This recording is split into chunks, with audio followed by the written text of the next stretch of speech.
biggest revelations in this book, Game Change by Halperin and Heilman, is on Sarah Palin. First off, there's a description of Steve Schmidt saying that when they first started talking about foreign policy, he said, quote, "You guys have a lot of work to do. She doesn't know anything." Okay, now, that's pretty devastating, but Steve Schmidt has now gone public and said many devastating things about Sarah Palin, so I could see how people might say, well, that's not entirely new, right? And in fact, Steve Schmidt went on 60 Minutes and said there were numerous instances that she said things that were, well, that were not accurate, that ultimately the campaign had to deal with, and that opened the door to criticism that she was being untruthful and inaccurate, and I think that is something that continues to this day. So obviously Schmidt and Palin, not on good speaking terms, let's put it that way, okay? And Schmidt has explained many of her gaffes before. That's partly because Palin attacked him viciously and the rest of the campaign as soon as the campaign was over. And he also said during that 60 Minutes interview, she thought, he asked her, hey, you seem very serene. We just picked you to be the vice presidential candidate, making you one of the most famous people in the world. And she said, oh, it's God's plan.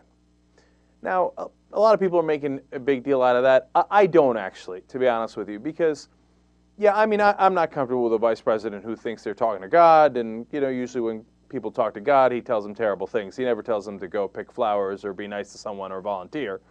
Usually involves violence. But in this case, I wouldn't take it that far. I think a lot of religious people in America just say things are God's plan. They don't mean they're talking to God, et cetera, et cetera. So I'm going to let her off the hook on that one. But let's go back to the Halperin book, because I think the second revelation on Sarah Palin is the most damaging and the most interesting out of the whole book. They said she claimed that she regretted accepting the Republican nomination afterwards because of all the attention, et cetera. I don't believe that for a second. Okay, let's just keep it real. But then the second part of that revelation was McCain's high command, and I'm quoting Politico here, quoting the book, McCain's high command, already worried about her lack of eating and drinking and fearing that she was suffering from postpartum depression, convened a conference call and discussed whether she was mentally unstable. They're worried that the person that they're running for vice president of the United States is mentally unstable. And that person still has very high popularity in the Republican Party. By all accounts, it appears that she's going to run in 2012. And certainly a lot of Republicans want her to, whether she's going to or not, right? Don't you think that's a larger revelation, that they thought she was mentally unstable? That they were like, what is it? Is it that she's not eating? And you know why she wasn't eating? That's another part of the revelations. Because she wanted to look good on camera.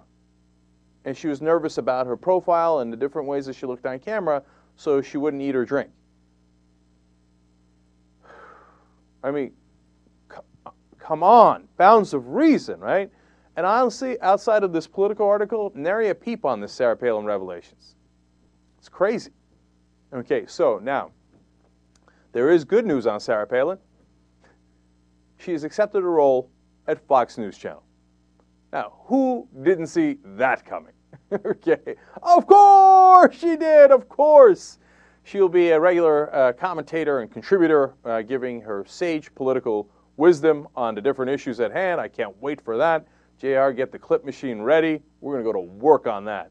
And she's also going to do a segment on a show where she's going to talk about average Americans. I can't wait, Sarah. Look, this is exactly why Sarah Palin resigned as governor in the first place, because it was time to cash in.